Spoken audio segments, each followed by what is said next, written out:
Patuloy namang lumipas sa mga araw at ngayon nga, halos 2 linggo nang nananatili si Nelia sa ospital. Hindi kasi siya pinapayagan pa na lumabas ng ospital ng mga doktor dahil minsan bigla-bigla na lamang nahihirapang huminga si Nelia. Kaya minabuti na muna ng mga doktor dito na doon na lamang muna siya magstay sa ospital si Nelia hanggat hindi pa bumubuti-buti ang lagay nito para na rin mamonitor nila ng maayos ang pasyente. Nagsimula na rin ang chemotherapy ni Nelia at sa umpisa nga talagang nahirapan to kaya naman bigla ring bigsak talaga ng katawan ni Nelia. Kaya naman halos ayaw na ngang iwanan ni Shirley ang kanilang ina pero hindi pumapayag si Noah dahil kailangan pa rin naman na magpahinga ng dalaga dahil kahit papaano kaya naman nagpapalitan na lamang ang magkakapatid sa pagbabantay sa kanilang ina. Ang mga kapatid naman ni Shirley pati na rin si Shirley ay pansamantala na rin munang nakatira sa condo unit ni Noah. Gusto nga sana ni na Angeline na sa mansyon na lamang nila tumira ang magkakapatid. Ang kaso, nahihiya umano ang mga to kina Angeline. Kaya't si Noah na lang ang nagdesisyon na sa unit na lamang niya ito magstay para hindi naman mailang ang mga ito sa kanila. At kagad namang sumang-ayon doon si Shirley.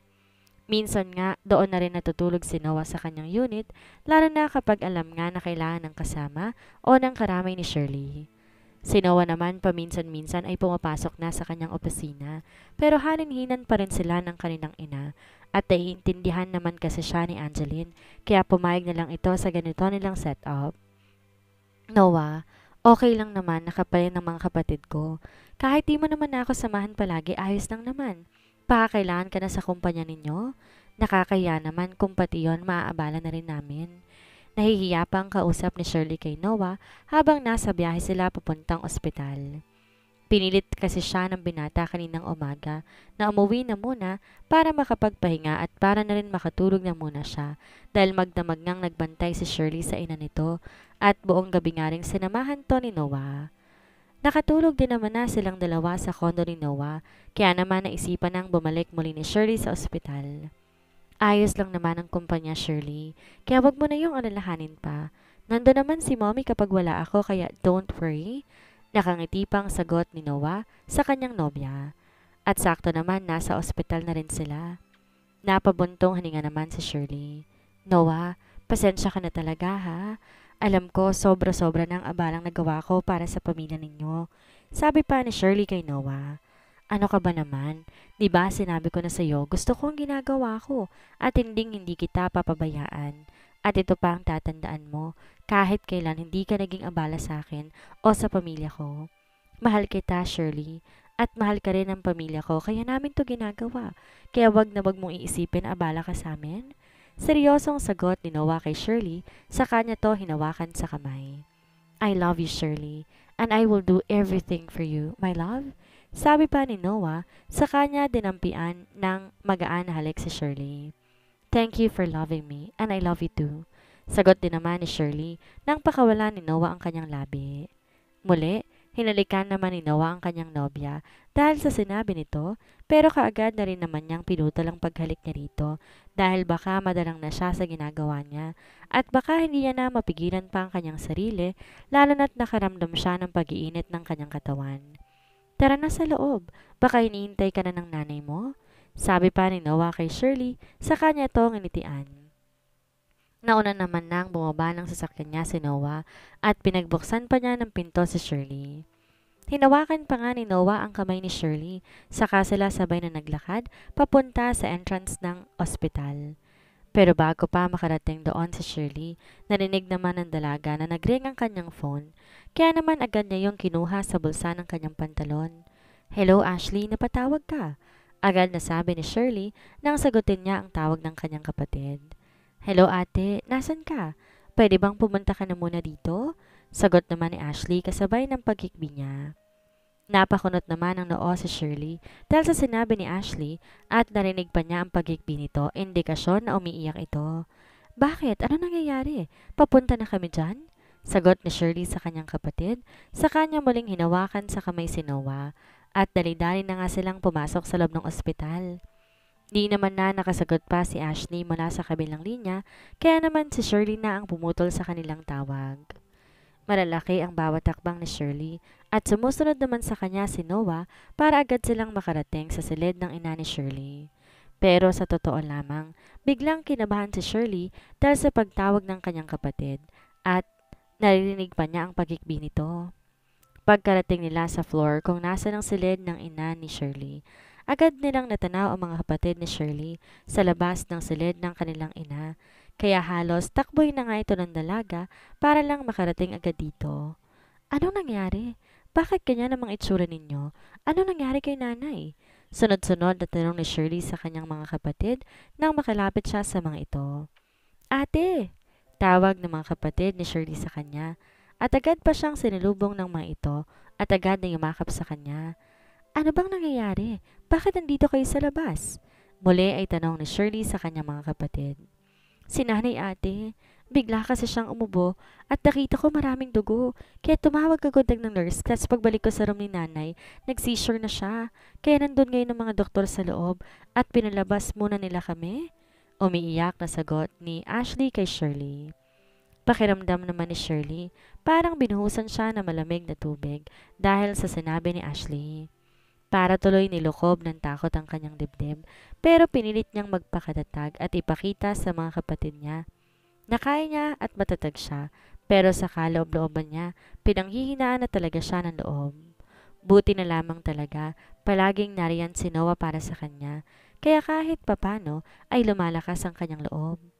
Nitong nakarang araw lang din kasi, kinausap nga siya ng doktor at sinabi nga nito sa kanya na parang ayaw tanggapin ng katawan ng kanyang ina ang ibang gamot na kailangan iturok dito. Kaya naman imbes na umayos ang lagay ng kanyang ina, ay nananatili pa rin to sa lagay nito ngayon dahil sinusubukan pa ng mga doktor humanap ng gamot kung saan ba magiging hiyang ang gamot ng pasyente. Agad namang nilapitan ni Noah sina Shirley. Sa kanya inalayan ang mga ito na maupo na lamang muna habang naghihintay sila sa paglabas ng doktor mula sa silid ni Nelia. Magiging maayos din ang nanay ninyo, sabi ni Noah kay Shirley habang hinahaplos niya ang likod ng dalaga. Pilit naman ang ngiti ni Shirley nang humarap siya kay Noah. Ilang sandali pa silang naghintay doon bago bumukas ang pinto ng silid ni Nelia at lumabas nga doon ang doktor nito.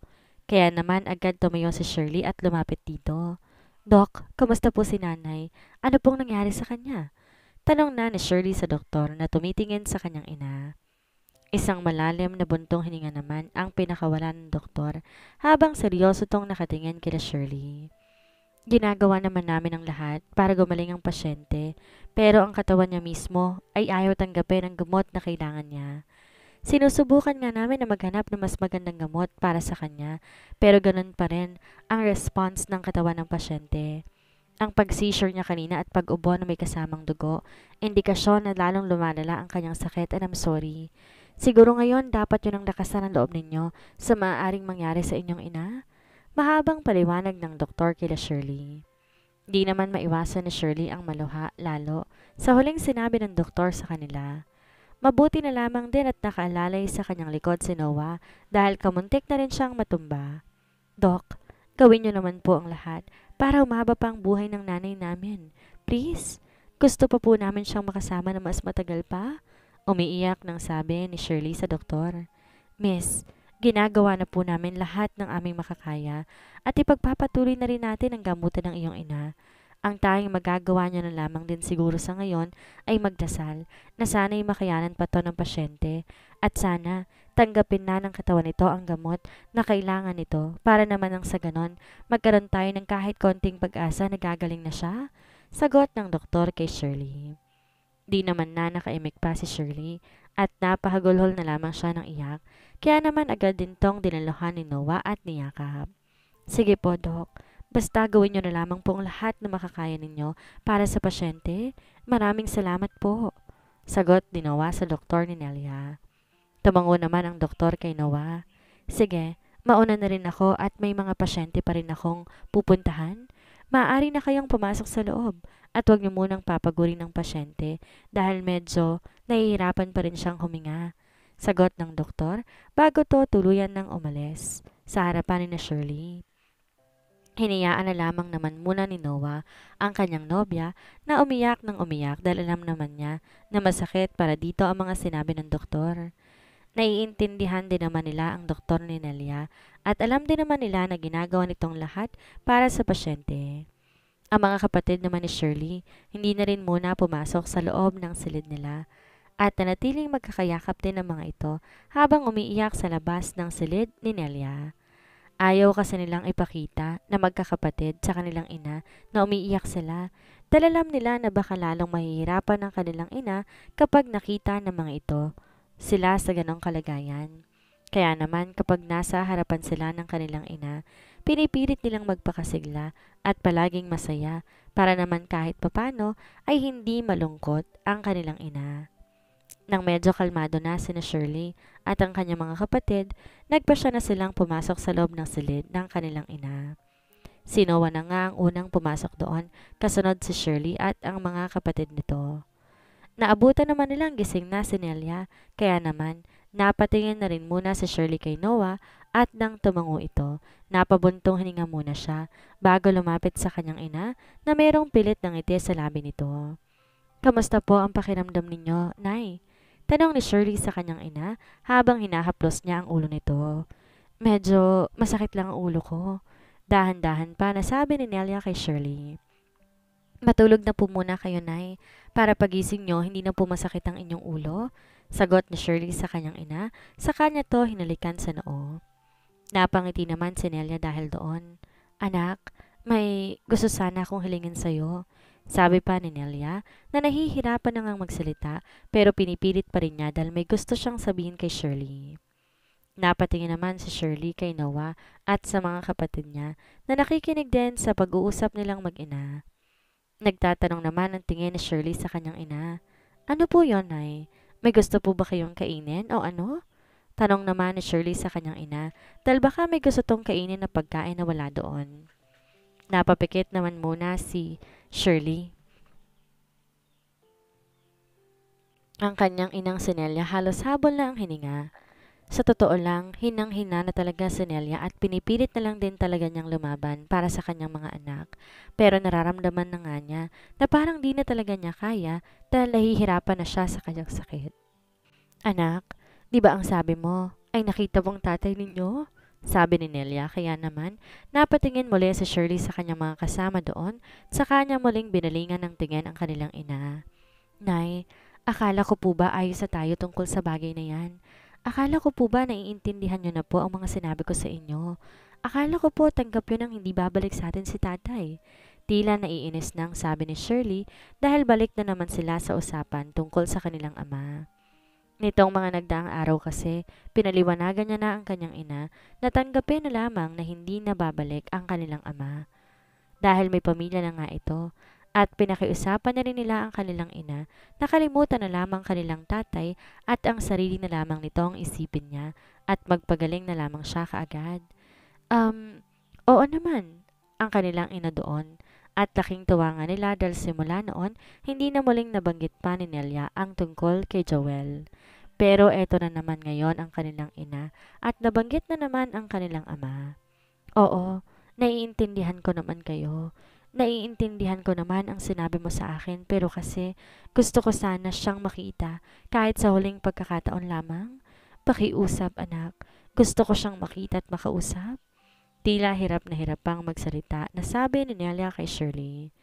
Napabuntong hininga na lamang din si Shirley dahil naiintindihan naman niya ang kanilang ina dahil alam niya kung gaano kamahal ng nanay nila ang kanilang ama na umuwi sa kanila. "Susubukan ko po, Nay. Susubukan ko pong kausapin si tatay pero hindi po ako nangangakong pupunta siya rito. Dahil kagaya nga po ng sabi ko sa inyo, kasama na po niya ngayon ang unang pamilya niya." Sumusukong sagot na lamang ni Shirley para naman tumigil na ang kanilang ina dahil alam niya hinahanap-hanap pa rin naman ito ang kanilang ama. Bahagya na lamang nang umiti si Nelia kay Shirley dahil sa sinabi nito. "Salamat, anak. Salamat. Sana'y makita ko muli ang inyong ama," sagot naman ni Nelia kay Shirley. "Sige po, Nay. Matulog na po muna kayo. Magpahinga po muna kayo at magpalakas para po may lakas kayo sakaling pumunta nga po dito si tatay," sagot naman ni Shirley sa kanilang ina. Agad namang pumikit si Nelia habang may ngiti sa kanyang labi at umaasa siya na muli niyang makikita si Joel. Mahal na mahal niya kasi si Joel at kahit mahirap tanggapin para sa kanya ang katotohanan na may nauna nga itong pamilya, pinipilit na lamang niya ang kanyang sarili na lumaban pa sa sakit niya. Kahit ang totoo, durog na durog ang puso niya sa mga nalaman niya tungkol kay Joel. Kaya nga siguro lalong humina ang kanyang katawan dahil sa mga iniisip niya tungkol kay Joel. Sa ngayon, pinipilit niyang lumaban para sa kanyang mga anak. Napaisip na lang din bigla si Nelia na kung nalaman niya noon pa na may pamilya na pala si Joel ay hindi na sana siya umasa pa sa pangako nitong babalikan sila ng mga anak niya. Naisip niya nga rin na sana di na lumala pa ang sakit niya kung nakinig lamang siya sa kanyang anak noon pa na magpagamot na siya. Mas pinili niya kasing maghintay kay Joel hanggang sa napilitan na siyang magpagamot nung malala na ang kanyang sakit. Kaya labis-labis ang sakit na nadarama niya ngayon, pero pinipilit na lamang niyang lumaban para sa kanyang mga anak. Naisip niya rin kasi ang mga sinabi sa kanya ni Angeline na huwag niyang baliwalain lahat ng sakripisyo ni Shirley para sa kanila. At alam din niya na mahal siya ng kanyang mga anak, kaya't dapat lamang nalabanan niya ang kanyang sakit. Nang mapansin ni Shirley na nakatulog na ang kanilang ina, ay inaya naman niya na muna si Noah na lumabas sa silid na iyon para kausapin. Anong balak mo? Gusto mo bang kausapin ang iyong ama? Agad na tanong ni Noah kay Shirley pagkalabas sila ng silid ni Nelia dahil alam niya na ito ang gustong pag-usapan nito. Naupo naman na muna si Shirley sa upuan na naroon, saka siya nagpakawala ng isang malalim na buntong hininga. Sa totoo lang, ayoko na sanang makita pa ni nanay si tatay dahil pinaasa lang naman niya si nanay eh. Pinangakuan niya lang si nanay at hindi niya man to tinupad. Pero hindi ko naman kayang tiisin si nanay dahil ngayon lamang siya humiling sa akin. Sino ba naman ako para baghindian siya? Gusto ko rin namang makita si nanay na makakausap ang iyong ama. Para sumaya siya kahit labag sa kalooban ko na makita sila ni tatay, pagbibigyan ko na lamang din si nanay. Sagot ni Shirley kay Noah. Dahan-dahan namang tumango si Noah sa kanyang nobya. Kung gayon, ako nang bahala kung paano mo makakausap ang iyong ama. At huwag ka ring mag-alala dahil sasamahan kita kapag nagkita kayong dalawa para makasigurado kung ligtas ka. Nakangiti pang sagot ni Noah kay Shirley. Nginitian naman ni Shirley ang kanyang nobyo. Salamat talaga, Noah ha. Salamat at palagi kang nariyan para sa akin. Hindi lang para sa akin kundi para sa amin ng pamilya ko. Kung wala ka siguro, hindi ko na talaga alam kung anong gagawin ko ngayon. Dahil sa totoo lang, pinanghihinaan na talaga ako ng loob dahil sa kalagayan ni nanay. Pinipilit ko naman talaga ang sarili ko na maging matapang para sa kanila. Naluluha pa na sabi ni Shirley kay Noah. Agad namang pilunasan ni Noah ang luha na lumalanda sa pisngi ni Shirley. Gamit ang kanyang kamay, sa kanya ito ang nitian. Mahal na mahal kita, Shirley. At handa akong gawin ang lahat para sa iyo at hindi kita iiwan lalo na ngayon na masigit mo pang kailangan. Kaya magpakatatag ka lang at nandito ako palagi para sa iyo. Sagot naman ni Noah sa dalaga, sa kanya to dinampian ng halik sa labi. Agad naman na napayakap si Shirley kay Noah dahil ramdam niya talaga kung gaano siya kamahal nito. Ngayon niya napagtanto na napakaswerte niya pala talaga kay Noah at sa pamilya nito. Dahil mahal na mahal siya ng mga ito at hindi talaga siya pinabayaan ni Noah at ng pamilya nito. Kinabukasan, agad na nagpaset ng meeting si Noah kay Mr. Gomez at hindi rin niya muna ipinabanggit sa sekretarya niya kung tungkol saan ba ang pinagmimitingan nila dahil baka nga hindi to pumayag na makipagkita sa kanya. Maagang-maaga naman na nagpunta na muna sina Noah at Shirley sa opisina ng binata dahil doon na muna sila magmumula bago pumunta sa opisina ni Mr. Gomez. Dahil may ilang mga papeles pa na kailangan pirmahan muna si Noah sa kanyang opisina, kaya habang naghihintay ng oras, naisipan ni Noah na doon na muna sila pumunta ni Shirley sa kanyang opisina. Ang mga kapatid na lamang din muna ni Shirley ang nagbantay kay Nelia at ang sabi nga ng nila sa mga ito ay may mga kailangan lamang asikasuhin si Noah at di na nila nabanggit pa rito na makipagkita si Shirley sa kanilang ama. Wala kasing kasiguraduhan kung talaga bang sasama si Joel sa ospital para makita ang kalagayan ni Nelia kaya hindi muna nila sinabi sa mga ito dahil baka umasa kaagad ang mga ito na makikita nila ang kanilang ama. Habang naghihintay ng oras, tahimik lamang naman na nakaupo si Shirley sa sofa na naroon sa opisina ni Noah. Makailang ulit pang napabuntong hininga si Shirley sa dami ng iniisip niya. Ayos ka lang ba? Hindi ka na ba makaharap muli ang iyong ama? Tanong ni Noah kay Shirley matapos niyang gawin ang mga kailangan niyang pirmahan. Inaayos na rin niya ang kanyang lamesa ngayon at naghahanda na sa kanilang pag-alis ni Shirley. Isang malalim na buntong hininga naman ang pinakawala ni Shirley habang may pilit ng ngiti sa mga labi nito. Oo, ayos lang naman ako at sa pangalawa mo namang tanong, pipilitin kong kayanin na makaharap muli ang aking ama. Oo, aaminin ko. Sumama talagang loob ko dahil bakit di niya man lang sinabi nung una pa lang kay nanay na may pamilya na pala siya at bakit pinaasa pa niya si nanay na babalik siya. Pero kahit ganun pa man, tatay ko pa rin naman siya. Isasantabi ko na lang ang nararamdaman ko ngayon para kay nanay. Kailangan ko siyang kausapin ngayon, hindi para sa sarili ko kundi para kay nanay dahil gusto kong mapasaya at maibigay ko kung ano ang gusto niya. Sagot ni Shirley kay Noah. Napabuntong hininga naman si Noah, saka siya naupo sa tabi ng kanyang nobya, saka niya to inakbayan at pinahilig ang ulo sa kanyang balikat. Ramdam niya kasi kung gaano kabigat ang pinagdaraanan nito, kasi kahit hindi nito sabihin, alam niya, nahihirapan na rin naman si Shirley sa sitwasyon ng pamilya nito ngayon. Nandito lang ako para sa iyo, Shirley. Handa akong samahan at alalayan ka palagi. Sagot na lang ni Noah, sa kanya dinampian ng halik sa noo ang kanyang nobya.